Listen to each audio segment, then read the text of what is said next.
तीर्थक्षेत्र मांगरुळ गावात भव्य कीर्तन महोत्सव व ज्ञानेश्वरीचे पारायण संपन्न। श्री क्षेत्र मलंगड परिसरात वारकरी संप्रदाय आयोजित मांगरुळ गावात श्री मलंगरोड तालुका अंबरनाथ येथे 3 डिसेंबर ते 7 डिसेंबर पर्यंत श्री सद्गुरु वामन बाबा महाराज गुरुवर्य सावळाराम महाराज व श्री गुरु अप्पा महाराज अप्पा माऊली पनवेल वासुदेव महाराज म्हात्रे यांच्या पदस्पर्शाने व आचार्य प्रल्हाद शास्त्री महाराज गौशाला आश्रम करवले हबप भागवताचार्य जयेश महाराज भाग्यवंत आंबे यांच्या मार्गदर्शनाने भव्य कीर्तन महोत्सव व ज्ञानेश्वरीचे पारायण सोहळा आयोजित करण्यात आला होता। या प्रसंगी 3 डिसेंबर 2024 रोजी हबप सुभाष महाराज पाटील बेलवली पनवेल, 4 डिसेंबर 2024 रोजी हबप रवींद्र महाराज हरणे मुक्ताईनगर जळगाव, 5 डिसेंबर 2024 रोजी हबप कैलास महाराज येवले आळंदी पुणे आणि 6 डिसेंबर 2024 रोजी हबप भरत महाराज चौधरी जळगाव यांचे रोज अनुक्रमे सायंकाळी 6:30 ते 8:30 पर्यंत सुश्राव्य कीर्तन झाले।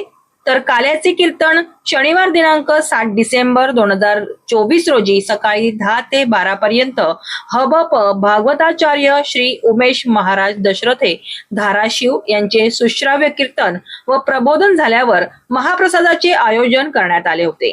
या प्रसंगी आलेल्या सर्व राजकीय, सामाजिक व ग्रामस्थ मान्यवरांचा यथोचित सत्कार समारंभ स्वागतपूर्ण श्री अजय लक्ष्मण पाटील महाराज ठाणे जिल्हा अध्यक्ष वारकरी महामंडळ, श्री सुरेश गणपत पाटील माजी सभापती अंबरनाथ पंचायत समिती, श्री नाना पाटील हबप भागवताचार्य जयेश महाराज भाग्यवंत कार्याध्यक्ष वारकरी महामंडळ ठाणे जिल्हा यांनी केले।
जेव्हा परे श्री कृष्ण विनंती माझी वाणी तुझे वर्णी गुणनाम ऐसे देई प्रेम काही काळा कृष्ण चरित्र अगदी थोडक्यात पाहिजे आणि सेवा पूर्ण पत्नीचे सगळ्यांना कारागृहातून मुक्त करणारा परमात्मा, सगळ्यांना बंधन मुक्त करणारा परमात्मा स्वतः बंधात अडकला।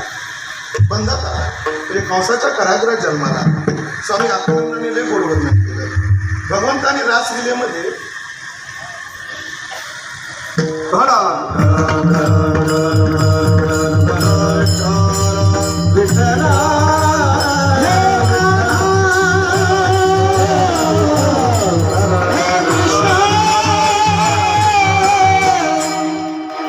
भगवान शृंगार रसात का उतरतात? कारण काय? विहिरीत पडलेल्याला जर काढायचं असेल तर काढणाऱ्याला विहिरीत उतरवलं लागतं। तसे शृंगारात अडकले लोक बाहेर काढायचे असेल तर देवाला शृंगारात उतरावं लागतं। कंसाच्या कारागृहात अडकलेले साधू संत, आई वडील, जरा आपलं उग्रसेन यांना जर सोडवायचं असेल तर देवाला कारागृहात जन्माला यावं लागलं। देव जन्माला आले, तिथं थांबले नाही, तिथून ते कुठं गेले? नंदाच्या घरी गेले आणि नंदाला प्रश्नच पडला की आता न्यायचं कसं? आता मग तो नंदाच्या घराला मजे नाही गोकुळ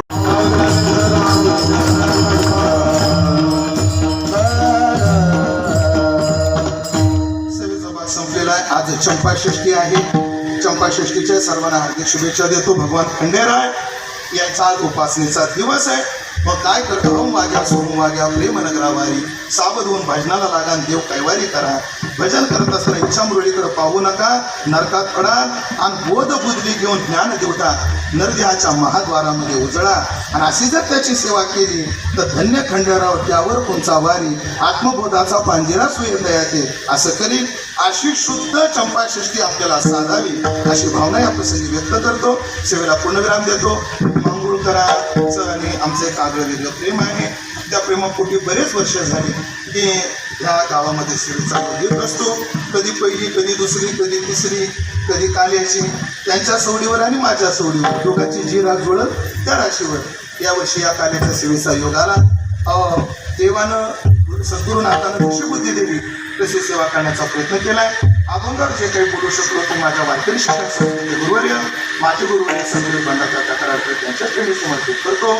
जसा परमात्मा पेंद्या वाटी तो शिदोरी, यमुनेच्या वाळवंटात पेंद्यानं शिदोरी दिली.